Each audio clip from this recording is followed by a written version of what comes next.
Welcome back to the For the Fans podcast. I'm your host, Ryan. I'm here with, On yellow, Mac. Luke. Jimmy. and we're going to discuss the most controversial topics in sports, mainly football. First of all, we're going to start with Roger Goodell. Is he a good commissioner? Yes or no?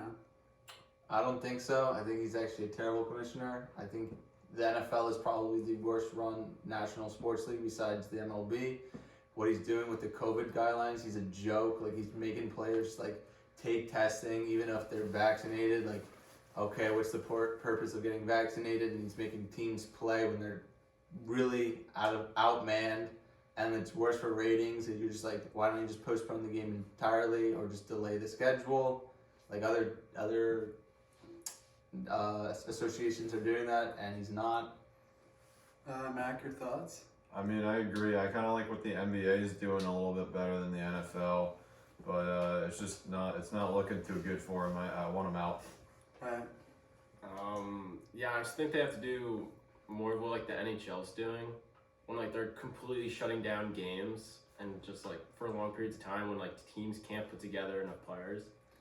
So I think he can definitely have handled a lot of situations better, and that he should really listen to the coaches and the players, because even though he's in charge of everything, they're the ones that are going through all these COVID guidelines, practices, going to all the games. You know, their life revolves around this, and I think there's been many instances where he should just listen and take it in a little bit more what the players have to say and be a little more professional about things.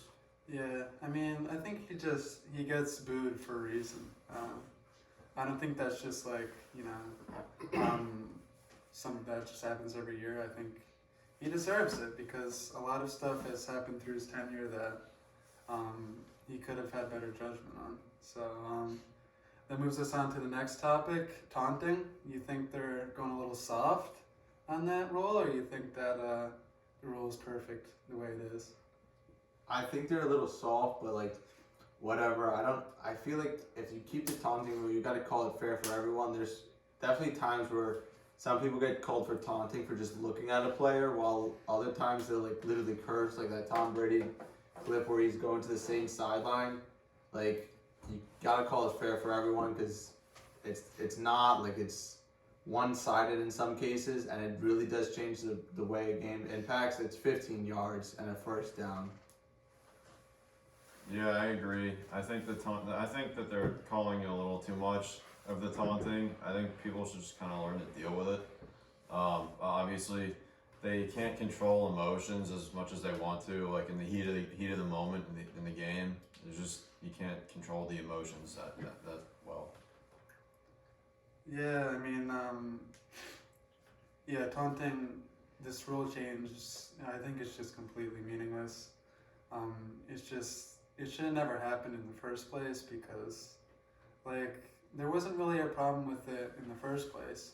If somebody did something, outlandish, something crazy, they would get flagged for it. So there's no reason to, I know the Players Association got kind of involved saying, how things are a little bit more sensitive now, but I don't think it's enough to completely make this rule change a thing. Yeah, I really think that these are the best athletes in the world, and competition's competition. A little bit of smack talk and a little bit of fiery edge has been part of these players' livelihood since they started playing football when they were young. And obviously, when you're putting in every single day of your life to be the best athlete, that's where your income comes from. That's where you support your family. When you go on the field on Sundays, Thursdays, and Mondays, you get a good catch, you get a good sack.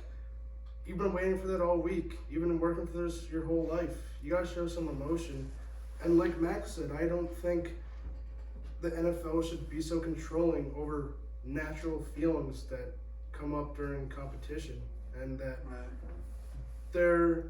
a lot of times if they do too much, that can be handled, but a little flex, a little look to the guy, that's usually doesn't last more than 3-4 seconds. I get how that can be annoying, but I don't think that's going to change the outcome of the game or cause a huge uproar. I think it engages the players and the fans even more, makes it more exciting. Yeah, I mean, a little 2-second interaction could just change the entire complexion of the game. I mean, you could just look at it with, you know, The late big in the skins game. Yeah, late in the with game. Cassius Marsh, and he Yeah. got called for taunting, and the Yeah, Steelers got the ball. Late in the Yeah. game, at 15 yards can really, you know, give your team the edge at the end of the game, or, you know, be something that is the difference between a win and a loss. Now let's move on to overtime rules. How do you think the overtime is in the NFL? Abysmal. I think it's terrible. Yeah, I just think that you know, whoever receives the ball, the defense is going to be fatigued, and they're not going to be like, after having to stop the offense the whole game, they're at such a disadvantage. The team that doesn't receive the ball, I just think that you know, if the other team scores a touchdown, I think you should get another chance. Especially in such like an offensive rated league, like defense is not what it used to be, because like there's so many penalties and like PIs and like holdings and stuff like that, like defensive holding, like that really does hurt you, especially if like you have a good offense but your defense is doing their best, but like they get called for pass interference, holding. It does hurt a team, and you don't even get a shot to win the game. Right? Yeah, I think if those two teams are even enough and play that hard enough to be tied at the end of the game, and I think they should both have an equal and fair chance to score, and that would change a lot of the outcomes of the games, and that this is again the highest level of competition, and nobody wants to see a tie. The fans, the players. I feel like it's such a letdown when you have a great game, overtime comes by, like Onyello said, whoever gets on offense first is most likely going to score, either get a field goal or a touchdown first. And it's just unfair because, like I said, those two teams fought for it, and a tie doesn't really say much. It's like a letdown to see them fight that hard, and at the end it's kind of like, okay, score's still 20-20. That didn't do anything. We're just more tired, more beat up than we were before. Right. I mean, some people would argue that it's player safety to call the game and, not have as much of a risk for injury. But I think, when it comes down to it, you want to see, when you go into a stadium, you want to see one team come out, on top. And, you don't want to be there. Like, it's just kind of an awkward feeling after you leave a stadium and it's a tie. So, we're going to move on to the next topic. The Rams moved to LA, which is, kind of been talked about a lot already, but what do you guys take on it? I think it's smart. I think it's way bigger market. I just think it's a smart move for them. What do you guys think? Why do you think that? There's got to be more reason. It's a big market. Yeah. It is a bigger market It's a than way St. bigger. Louis. It's a way bigger market. You're gonna It's get LA. All right. The only thing bigger than LA is New York. Yeah. I just think, one of the biggest even cities. though it is LA, some of the LA teams have had trouble bringing in fans, and that's because there's so many teams there. I think having a team out in the Midwest like St. Louis was actually pretty good. Having a team there that was pretty well supported, and people were just kind of bummed out. A lot of people were kind of bummed out by that move. Well, I mean, when Jeff Fisher was the coach there, they had no success. It was 7-9 every single year. Yeah, they were pretty mediocre. And if you for a look at while. them now, they're filling the stadium. They're filling the new stadium, and they're playing pretty well. Yeah, it is. And they were from LA originally. It is a money grab. Like, it's very hard to support a small market team to win a Super Bowl or just like the playoffs. It's like hard, and LA definitely brings a place. Like, look at what the Rams are doing and their payroll. Like, Jalen Ramsey, Aaron Donald, Odell Beckham, Cooper Kupp, Robert Woods, Matthew Stafford. Like, Aaron if Donald. I did say that, all those guys, and you see what they had to give up for that. Like a lot of draft picks, but like that's such a high payroll. They're in negative cap space, and if Why they big were in market St. helps. Louis, they would definitely not be able to support that team. Right. I think it's just also good for like getting more fans in there too. So Yeah, for the NFL ratings. Yeah, just for like the players too, have more fans in there. there's Help them definitely out. more Home attention. games. Like they have been getting better, but they've been getting a lot more like prime time games and definitely spreading. And I watch a lot of football, and I can name way more players on the Rams since they moved than they did in St. Louis, and I'm sure a lot of people can agree with that. Yeah, I think it's definitely better than the San Diego moving to LA, because I think them being in San Diego and being in LA really didn't make much of a difference, because them moving to LA, they lost a lot of fan support that way, even though they've still been, they've gotten better as a team, I guess, I don't really think it was a good move by them. I don't really think that's the reason. Like the reason they got better was because they moved. But that's another topic. Money's money. Yeah, that's now, hard. Now I got two teams in LA. Yeah, Yeah. two Now I teams. got two teams in LA. And you're so splitting fans it. gotta choose that. But I think more people would choose the Rams over the Chargers, because the Chargers were like San Diego, and the Yeah. Rams moved there first. Also, like it's not just LA. You have to worry about Las Vegas and team like stuff like that. I think if they stayed in San Diego, they would have been just as fine. I know they went to LA for the money grab, but the only there's only two teams that can support, like one state that can support two teams. That's New York. Like that's LA's a very big market though. So but comparatively, like numbers for numbers, like New York well, yes, but like, obliterates LA. It's not even Yeah. close by just the population. Like if you just took New York and you just split it in half, that's true. that's like There's some San more Diego- people. the New York There's City. way more That's people what in there's New like York. 9 There's million. more New- people. But New York San too, Diego was so- getting a lot of local support. So Yeah. now that they moved to LA, those the San Diego supporters are just pissed off with the owner, and some of them just totally boycotted the team altogether. And that's just not really discussing it with your fans before you make a move.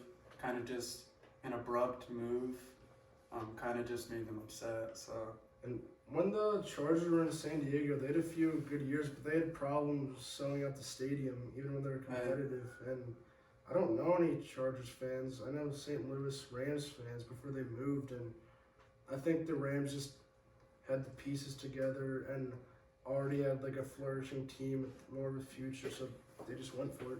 yeah, well, speaking of team location, so there's been some reports of the NFL considering putting a team in Mexico, the UK, or Canada.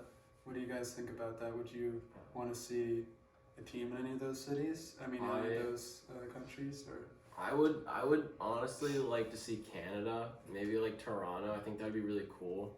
I think that NFL should definitely look into expanding into either Canada or Mexico, not England. Because England's just way further, and that's just too much of the time zones. Yeah. Yeah, you know why they want it. It's another money grab stunt. Like you want to spread it worldwide, but I feel like if you're gonna pick a place, I would think Canada is definitely the place to go, because they at least had the Canadian Football League. Like Mexico doesn't have anything. You also you have to think about these players. Like they don't want to keep traveling everywhere. Like you don't. Like it's gonna be a hassle. Like if you go into UK, you're gonna travel like. The time zone, the time lag, you're just gonna fall apart. I think Canada suits the best place. I'm kind of fine with 32 teams though. Yeah. They would have to. What about a relocation though? It's possible. I mean, the reason for Mexico is because they had games in Mexico City, and they actually got a lot of support that they weren't really expecting. Mhm. So that's why they've kind of brought Mexico into the equation, thinking maybe we can get a lot of support from, the people, around, southern Texas and stuff, and in Mexico within itself, to move from those Texas teams and support a team that, resembles their culture and their country. I think in like a perfect world for the NFL, they would want a team out in London and Mexico City, but what makes the most sense is Canada because, of course, Canada's main sport is hockey, and it's always going to be, but you see how passionate the fans can be for a sport. And the Canadian Football League is slightly different than the NFL in terms of rules and that sort of thing. It's not as big, but it's mimicking the NFL. And you can't make two NFLs, so they're doing their best to make their own version. And it just shows that people in Canada already are interested in football. And I think it'll go rather well because they've had success with the NBA. Like the Raptors sell out their stadium so many times. They've had success. They won the finals a couple years ago. It was a madhouse. I can only imagine, it's like Luke said, Toronto, that's a great city. There's some other big cities. I think it would get a huge following, especially how passionate those fans are. I think they could really get behind it. And you also have the people from the Northeast that could just, if they have a passport, go right by the Canadian border and go up to Toronto. And I think it could really work out there realistically. Yeah, and I also think Drake can get the Toronto City on his back and, bring in some people that way as well. Imagine Drake is an NFL. He's already got the city on his back. Yeah, he has the money. I think like a Toronto-Montreal rivalry would be cool for like NFL teams. Yeah. I think the problem is like how do you put them in a division then? Because you would have to add like. Yeah, there'd be one. Yeah, I mean he's Yeah. always active at the Raptors games, so maybe he'll be at all. I think the idea is Put them cool with, like, of having Green another Bay team, but in the north. realistically, it would cause too much confusion. Yeah, And I think unevenness among the that league league. would have I think we five should just games. stick with That's what we five have. teams. Yeah. I don't think you should add a team, and I don't really think we should relocate a team because there's already a few expansion teams in the late '90s, and I think we're set. Like, Yeah. Like 32 teams is a lot of teams. Yeah. and it's nice and even. 33, even 34 teams just doesn't seem. Yeah, right. because you just like you put them both in the AFC, or split them up, and And then each division would have one division, the NFC and AFC would have an extra team, and things would get like really how. confusing. Yeah, then you have to do like the playoffs and stuff like that. All right. Well, we I think that's a also no-go. we have a mixture of Giants and Jets fans here, so you might have different ideas about this topic. But was the Des Bryant catch a catch? No, No. No. I think it was. no. I think it was. If you follow the rules, the ball is allowed to move but not touch the ground. It didn't touch the ground. I also think that. I'm a Jets fan. Even though, I hate the Giants, all that. That doesn't change. I hate the Cowboys just as much.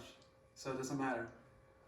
If we're looking at what's a catch and what's not a catch, we don't know what that is at this point. This is a controversial call, and this is something that should have been looked at more times than it did. I think it's a catch. I think it was a great play, and I think that was the difference in what happened in the playoffs that year, and kind of just sent the Cowboys spiraling down after that. I think if you're playing out in the yard, playing street ball, it's a catch because there's no rules. You can do whatever you want. But NFL standards, that's not a catch. That's all I'm gonna say. I mean, You could tell who the Giants fans are. yeah. I think You it. got the Giants fans here, Jets fans on the outside. I think it is a catch. I do think that the catching rules are a little bit different. With the Jets, like Keelan Cole made a spectacular grab. He got the ball. He landed in. But as soon This as has nothing to do with the Jets. no, but I'm just saying how different like the catching rules are. Because he caught the ball, it was against the Bengals. If you want to see it, he caught the ball, he landed, he hit the ground, then the ball started to move, and then he went out of bounds. But he maintained possession of the ball and then went out of bounds. And Yeah, it's I just mean- like, as Brian, like those were catches, because there's other times where people had the ball move just as much, and they don't call it. Right. And who was the guy on the Steelers who? Jesse James. Jesse James. Jesse James. He catch. caught the call, and then it should have, because he caught the ball, had possession. He took like 4 steps, and then fumbled it into the end zone. He recovered it, but they said it was he didn't maintain possession, and the Patriots ended up winning. Yeah. Wasn't a catch. Well, Yeah. that's one of the NFL's most unsolved mysteries. But what just- also is Antonio Brown a Hall of Famer? No, he. I think he ruined it for himself, to be honest here. At first, he was definite. He was breaking records. He was on pace to break records. The youngest receiver to this, the first receiver to this in such and such games. And now, I can't go in order, but this is proven. He's got sexual assault claims. He's robbed a truck driver. The other day, he just left the game shirtless, half naked. I've never seen that before. I don't think anybody has. He refused to play in a game for the Raiders because he didn't want to wear the newer type of helmet, which everybody else in the NFL is wearing, because clearly something's a little wrong up there. Yeah. New helmet, new technology is better for the brain. He didn't want to wear it. He got frostbite in his feet, couldn't play, but something snapped. He didn't used to be like this. I think He it's. wasn't a drama queen. Just I think gone. it's the Vontaze perfect hit that put him out of, Out of put him out of the loop. Yeah, he's been knocked out a couple times mid-game. Yeah, and I think, CTE, you get hit many times over your career, but that one big hit, ever since then, I feel like things just went kind of wacko. It all started when he kicked the punter. As a Well, former that was early As a on. former football player who's got a concussion before, I'm not in the NFL, that's just high school football, but I can tell you, I didn't get knocked out, I just got hit hard. Those few days before I got diagnosed with a concussion, I was a little off, I can Just imagine imagine- being knocked out by a 250-pound linebacker mid-game and having to get dragged up and just going and doing it again. Yeah, No just- wonder. Yeah, I've known him and I are on the same football team. We've known someone who has blacked out at a football game, and then we had someone who also had a concussion, and he was out for the whole year and then some. And it just goes to show, like, I do think that hit definitely caused something. He's definitely not right in the head. You hear Tom Brady and other players, like teammates, talk about like he needs to be shown love, and we gotta help him out because he's clearly not acting right. I know he was before in Pittsburgh. He was kind of a diva, but not to the extent that he was. He is running rampant. Like he is. He wasn't breaking laws. He wasn't breaking laws. He harming was. people, women. He was. Right. He did it like in Pittsburgh. He was kept on a leash. I guess I want to say Mike Tomlin did his job, but like ever since then, like I guess that hit, like he's calling Yeah, out Something teammates. snapped all of a sudden. You gotta give Tomlin props though. He for forced having his to way deal to with all Pittsburgh. that trauma though. Like that's just not easy as a coach, With what the drama he had with Juju, saying like, oh well, yeah, like I banged your wife, whatever, all that stuff. Sorry Making for the TikToks. youngers at home, but like I just give props to Tomlin for that. Even though he might be rumored to be out of there if they don't make the playoffs. No, he's fine. He's never had a losing season. That's good. Like as a coach, like even though you're not gonna make the playoffs, like you've never had a losing season. Right. Like that, you're destined to be in the Hall of Fame. He's a Hall of Fame coach. There's no debate about that. Yeah, he's still young. It's Yeah. even worse about Antonio Brown because as things started building up, there's been a few teams that have given him a chance, and when he plays, he can show he still has it. Not to the full extent he had on the Steelers, but He had the one and only game he played on the Patriots. He scored a touchdown against Miami. He goes to the Bucks, puts on some good numbers, scores a touchdown in the Super Bowl. They win. He shows he can still produce. And Bruce Arians said many times he's really strict. Antonio Brown can't do this. He can't do that. If he does this, he won't be on the team. He also this year he had the fake vaccination card and got suspended. And I'm really surprised Bruce Arians kept him around. And this happened, and he's gone. And I honestly can't see him They on. give him a second chance. I can't see him on an NFL team again, but makes his case even worse to be a future Hall of Famer because he had the potential, he had the stats at first, and if he got clean, if he said, you know what, I got to go get this checked out, I got to get right, he could still be one of the best wide receivers in the league. Right. And he's just He was still dominant. He's thrown it all down himself. He was still very good for Tampa when he was not injured. Yeah, he had like 600 scrimmage yards behind a very, well offense with Chris Godwin, Mike Evans, Leonard Fournette, and they're still producing numbers. But the Hall of Fame has made a case to show that you can't just get it on purely on being a good offensive player, like a good on-field player. You have to be a good off-field player, and he just does not have that. He does not represent the NFL in a good way at all. No. Yeah, that was very childish, especially since he has Throwing his shirt in the crowd. he has kids at home that look up to him. And also, there were rumors coming out saying, which is another reason why he's, why we think he's gone wacko in the head, is that he's actually been behind the scenes pursuing a boxing career. And a rap career. So, what do we really like? He's not even focused on football. He's not even focused on football. He's aiming to get knocked out by your favorite YouTuber, probably. We don't really know what he's doing. I think it was just all a stunt just to get him out of football. Maybe he wasn't liking football anymore. Maybe this was all just a big he wanted a grand finale, just something that will be remembered as his grand finale was just that he stormed off the field. That he just stormed off the field. The Jets wrong made him with rage quit. Or maybe he really is trying to set up that boxing match, and he's using this as to gain some viewers for this fight that maybe he's trying to pursue. Yeah. Or he might or not his know. rap career. They could really make a movie out of this. He might not know how crazy he is, and I don't know him personally. None of us do. But from the outside looking in, it looks like he needs serious help. Either he's just crazy, or something's wrong up there. He needs serious help, and I don't think he even realizes it. He's always got a smile on his face. He's joking around. He's making a scene. He seems fine, Seems like but not really. Yeah, well, let's take a different route on this. So let's kind of talk more about his ability.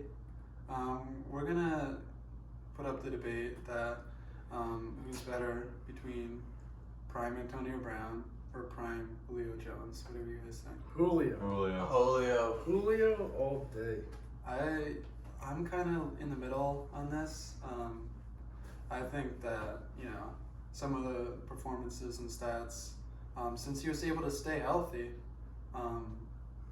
for most of this, unlike Julio Jones. But I think if you look at the full body of work, if they were both healthy the entire time, I think you would say Julio. But Antonio Brown did get in the end zone more often. And I think some of his performances over 200 yards have eclipsed some of Julio's. But Doesn't Julio have a 300-yard game? he does. But it's only one. Yeah, but But Antonio 300-yard Brown game's had 300-yard some. especially against the Panthers. I want to say it was the 15-1 Panthers. I mean, Or there something was like that. points that Antonio Brown was getting drafted top 3 in our fantasy football drafts. This guy was really the real deal. I just think I don't think it should be Julio outright, but I think there's room for some. I don't think it would be completely crazy to say Antonio Brown was better in his prime. But I think if statistic-wise, it would point to Julio being the better receiver, but you also have to look at, not Julio, Antonio Brown was the receiver. I think Julio had a worse team. He had an aging Roddy White, who was still good, but not as good. Like Antonio Brown had other options around him. Like the Steelers, they know how to draft receivers. He had Martavius Bryant. He got into some drugs too. But they had players to help. Yeah, because for Le'Veon Bell, if you have somebody that good as a running back, it kind of opens up the pass. Yeah. You know, if they can run the ball for 6 yards every time, you know, they can get Antonio Brown open much more easier. Because you have to respect the run game and bring the safety down because you cannot have Le'Veon Bell go off. I think it is the same thing as the Calvin Johnson. Like, is he a really good receiver? I think Calvin Johnson's the best receiver to ever play this game. Amy 11, he's the most gifted. He's not the most accomplished. More than Jerry Rice? I would take Calvin Johnson if I need to score a touchdown. What if Jerry Rice played in an offensive era? I would still take Calvin Johnson. He's 6'6". I'm throwing the ball up to him. He's catching the ball. He would get triple teamed. Jerry Rice also played with like no like pass interference, Yeah. none of that. But Like I I don't think it's a debate to be honest. I think Jerry Jerry Rice Rice- is the best of all time. If you put Jerry Rice, I would want Jerry Rice. There's no pass interference like that. Yeah. Tom Brady is better than Joe Montana. So I'm gonna say a comparison. Obviously, Joe Montana has more championships than Aaron Rodgers or someone like Aaron Rodgers. But if you put a really good modern quarterback or the best quarterback right now, which Joe Montana, like Dan Marino were around that time in an offensive era, I think Jerry Rice's absurd stats and records would even skyrocket. Yeah. Just imagine the things. I know it's a different age, but he played in a tougher age for wide receivers. Wide receivers can get poked. They can trip a little bit. A fly can hit them, and they'll get a flag. They're throwing the flag these days. Just imagine if a guy who already had that ability played now. Mm-hmm. Yeah, because the But stats he's putting Let out. me just put up one more point. Like the gloves now, Oh, have you tried this? way Yeah, and at that point it's for not- Jerry Rice, basically they blue. had banned. It's the gloves now are the basically sticky blue. You're looking at Odell Beckham. Like I'm a Giants fan, but like come on, like the gloves now, like he had help. Like what's No, it- I think Let's be real. it's definitely a debate. I mean, You know, Odell's that so could go gifted. both ways. Like But in that aspect. you know, Megatron didn't put on like as long as a career. And back to the original conversation about Julio Antonio Brown. If I'm starting a team and I have no wide receivers and I need a wide receiver, I see Antonio Brown, I see Julio Jones. Julio is a physical, tall, lengthy, built receiver. Like Calvin But it could Johnson. also- I want a guy that can catch it 5 yards and run, but I want a guy that can also throw it 50 yards downfield and jump over everybody. I'm not saying Antonio Brown can't do that. I'm saying Julio is like a prototype wide receiver. He's Calvin But Johnson. also, you gotta look at it from a team needs standpoint. If you needed a big physical guy, you know, you'd go and get Julio. But if you wanted, you know, a guy who could Run slants. go anywhere, you could go to the slot, you could go anywhere. I just think that AB's definitely a better route runner, for sure.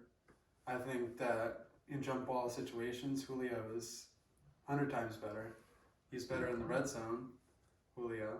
But, you know, I think that Antonio Brown, like, he's great possession-wise. He has great awareness of the field. I just think it's a bigger debate than what you guys are making out to be. You're making it look It's like close. It's close on field, but it's not even close off field. That's probably the big reason you would pick Julio over Antonio Brown. If we're just talking about ability, I still want Julio. But if you're taking all the other stuff, Julio definitely. Yeah, because the best ability is availability, and if you're not playing, you're not there. You're not Okay, doing but anything. But I for thought the we're team. talking about prime here. Yeah, So, we're like, talking about about like prime. you're getting like both. Yeah, and if we're talking about right now, Antonio Brown is better than Julio right now. Well, yeah, but he's not playing. So I'm I would taking still Julio. I would- Yeah, I know that. I would but, like, right now if Julio, I know he's not healthy, but if he was healthy, I'd still rather have him on my team. Because he's a good locker room presence. Even if Antonio Brown wasn't crazy, I feel like I'd still rather have Julio. He's a good leader, locker room presence. That's all you need to train the younger generation of receivers, and Antonio Brown has shown that he does not give up. And there's so many Bad. wide receivers in the league. Alright, well, Gotta keep it I PG. think we should cap it off with something, I guess non-NFL related, but it is something that's coming up pretty soon. Who do you guys have for the national championship? I have Georgia. Alabama. Alabama. I have Bama. Alabama's gonna Alabama. Nick Saban is unbeaten. You just can't do anything. They've already embarrassed them. I know there's the argument that Georgia's gonna come back and they're gonna have the fire lit underneath them and they're not gonna get beat again. But have you seen Bryce Young play? I'm not taking anything away from Stetson Bennett, Georgia's quarterback. I think he has a lot of ability, but there's even questions if JT Daniels should still be playing and if he's the guy. But Alabama's unmatched. They prove it every year. I wouldn't be surprised if it's a close game. There's the national championship a few years ago. I think it was 26-23 Alabama, one of the best football games I've ever watched. I just think overall Alabama's the ultimate football powerhouse, and they're going to come down to the technique, the form. It's going to be a close game, but I trust Nick Saban too. Yeah, I think. He got it down to a T. Well, yeah, I mean, I think Georgia in the semifinal, they put on a better performance than Alabama did in theirs against Cincinnati. I think Alabama took a while to get, comfortable against a Cincinnati team. No disrespect to them, that they were, levels above. They got Bryce Young, the Heisman winner. He's going to be probably the #1 overall pick when he's eligible for the draft. They have Will Anderson on defense, who is absurd. Yeah. What do you guys think about who's gonna win? I just want Georgia to win. I'm tired of seeing Alabama win it every single year or being in the playoffs. I want Georgia to, show that they're also a big dog in the SEC. I think you can compete with the best of them, especially since LSU just got, what's his name? Brian Kelly. Like, he's a good coach. Like, even though he played at Notre Dame, or Notre Dame's a Power 5 school, they're not getting the recruitment that Alabama's getting, but LSU is. He's going to, spark up some fire in there, bring him back into shape after this down year. Like, I want Kirby Smart to show him, hey, Georgia's here. Right. I just think Georgia had one of the best historic defensive years of all time in college football history, but Alabama already carved up that defense. Their running back's healthier now. They've already done it before. Now they just have more film on them, so I don't see why they can't do it again. Yeah, I mean, if I could just add one more thing, the playoff format. How do you guys feel about the 4-team playoff format? Do you think we should add more teams? Should it just be one championship game like it used to be? Or what do you guys think? I want them to add more teams, but we all know the outcome. It's going to be the SEC kicking everyone's behind, and it's just like, okay. I mean, you never know though. Like, give some of these smaller teams a chance. I think it'd be cool to see. They should keep it to 8 teams. Like, I see these things where it's 16, 14 teams. That's getting a little crazy. Yeah, We should at too least, many. because this year the top 4 was set, but there's teams like Notre Dame, Cincinnati. I think should be number 4, but realistically, I can't see them beating any of those teams. And you have these teams like Baylor and Oklahoma State who have proved themselves, but got left out.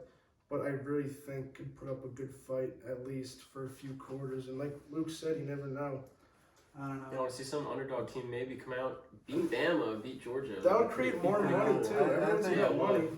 I'm taking a different stance on this, though. I think I'd rather us go back to just one game, because I think as of recent years, the 1 and 2 team have just completely demolished anything, in sight. If it continues to trend this way, I think we should go back to the 1, because if we expand to 10 teams, we all know the outcome between the 10th ranked team and Bama. Like, we know that Bama's just going to destroy the 10th ranked team, I think. Yeah, because the 10th ranked team is not from the SEC. It's going to be a Power 5 school, Pac-12 school, and they're going to get slaughtered. It's going to be like the 10th ranked team is going to be like some random Big 12 team that's going to let, Bama just hang 50 on them. Yeah, it's going to be like Washington or something like that. And you just be like, I don't think Washington's even ranked this year. no, but like something like around those lines. Well, I don't know, maybe like Oklahoma That's why State. 8 Oklahoma teams State, Yeah.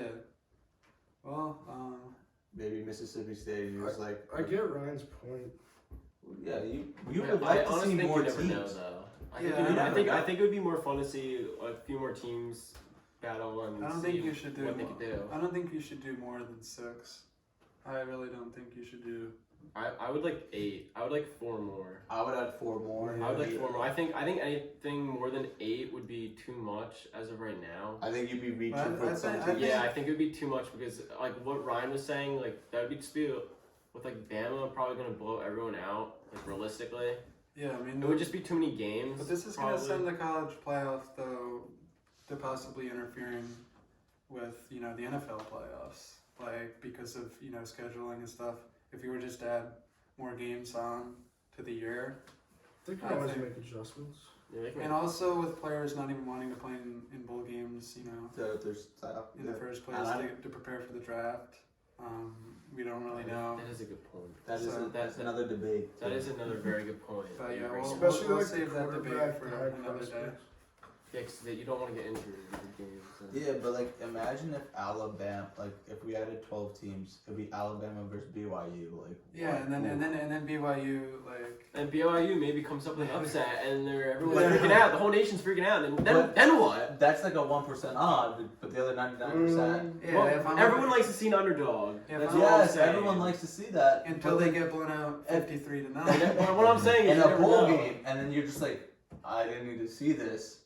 Right. I'm sorry. Also, with the expansion, you're gonna get the best competition. Because if you say you think Cincinnati's good, but then they go and play a Baylor, and Cincinnati's been going off all year, they're not gonna go straight to Alabama. They're gonna be going to Baylor or Oklahoma State, and you're gonna be like, okay, maybe we should take Oklahoma State a little more seriously, Right. and not Cincinnati. And maybe Oklahoma State's the tougher team or the biggest threat to Alabama now. Yeah. So that'd be cool. I think would we like a do- bigger team, a bigger playoff team. We also have to take on the account for injuries that could happen with more games happening, because these people are not just playing for this game; they're playing for their livelihood and their jobs, their occupations in the NFL. Yeah. Later we're gonna make a video about the national championship game, but right now we got one person on Yahoo saying that Georgia's gonna win. The rest of us think Alabama's gonna win. What about we're you, just hoping cameraman? we're just hoping for a good game. Cameraman, Well, we got Jake here who's behind the I'm camera. Georgia.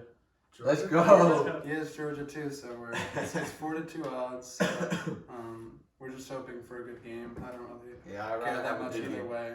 I just don't want it to be 42-7 when I turn on the game in the third quarter. So, but we're just gonna cap that off here. Thanks for joining us, and we'll see you next time.